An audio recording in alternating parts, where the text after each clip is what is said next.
नमस्कार, स्वागत है आपका न्यूज 69 में। मैं हूं आपके साथ अंकिता और बढ़ते हैं इस वक्त की बड़ी खबर की ओर। तेंदुखेड़ा में नर्मदापुरम नरसिंहपुर संसदीय क्षेत्र के प्रत्याशी संजय शर्मा के समर्थन में एक सभा को संबोधित करने पहुंचे कांग्रेस के स्टार प्रचारक एवं प्रदेश अध्यक्ष जीतू पटवारी ने पत्रकारों के सवालों का जवाब देते हुए स्पष्ट किया कि भाजपा का 400 पार का जो नारा दिया है वह केवल इसकी तानाशाही का एक नमूना है। जनता के विश्वास और समर्थन से ऊपर उठकर उसने पूर्व में ये घोषणा कर रखी है, मतलब जनता उनके सामने कुछ नहीं। प्रधानमंत्री नरेंद्र मोदी और पूर्व मुख्यमंत्री शिवराज सिंह चौहान ने पूर्व में जो भी जनता के सामने झूठ बोला, जो वादे किए, सारे झूठे साबित सिद्ध हुए।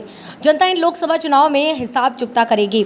पत्रकारों से चर्चा के पूर्व पटवारी ने सभा को संबोधित करते हुए स्पष्ट किया कि मोदी जी जगह जगह जाकर अपनी गारंटी की बात करते हैं, लेकिन विधानसभा चुनाव के दौरान लाडलियों को 3,000 रुपए देने, समर्थन मूल्य पर गेहूं 2,700 रुपए की गारंटी और धान 3,100 रुपए की बात कही थी, वह कहाँ गई? मोदी जी ने 2 करोड़ लोगों को हर साल 2 करोड़ लोगों को नौकरी, 450 रुपए में गैस सिलेंडर देने, हर गरीब के खाते में 15 लाख डालने की बात कही थी, वह कहाँ चली गई? 141 में से 121 कांग्रेस के नेता भाजपा में गए। अब शायद वे वहां भ्रष्ट नहीं बचे।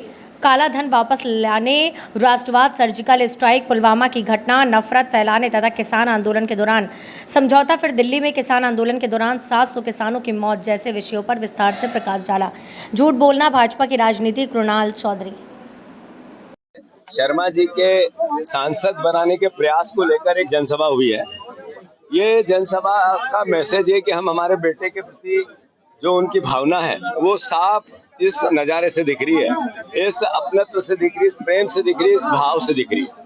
मैं मानता हूँ एक तरफ है संजय शर्मा जी जो जीवन में गरीब से गरीब के काम आने का उनका इतिहास है, उनकी एक सभ्यता, उनकी एक परंपरा, उनकी एक संस्कार है, और दूसरी तरफ है दर्शन सिंह जी जिन्होंने किसानों के साथ कितना बड़ा धोखा किया, सिर्फ बीजेपी से सांसद बनने के लिए किसानों की पीठ में छुरा घोंपा। आज भयावह स्थिति है किसानों की, गरीबों की। आज भयावह स्थिति है उस युवा परिवार की, युवा बेटे का जिसका बेरोजगारी से दम टूट रहा है। मैं मानता हूँ वो 14 के चुनाव के मुद्दे नरेंद्र मोदी ने जो बोला झूठ बोला, और वो 23 के चुनाव के मुद्दे जो शिवराज जी ने, बीजेपी ने और नरेंद्र मोदी जी ने जो बोला झूठ बोला, उन सब का हिसाब लेने के लिए जनता तैयार। मोदी जी के 400 पार के नारे को आप किस तरह से देखते हैं? ये अहंकार है, ऐसा ही है जैसे रावण का था। ये अहंकार है, ऐसा ही है जैसे कृष्ण काल में, महाभारत काल में कंस का था। यह अहंकार वैसा ही है जिसने हिरण्यकश्यप ने अपनी भावना व्यक्त की थी। ये अब की बार 400 पार यानी जनता को चुनौती दे रहा है, वोट को चुनौती दे रही है, कह रहे तुम्हारी जरूरत ही नहीं है, हम तो आएंगे ही।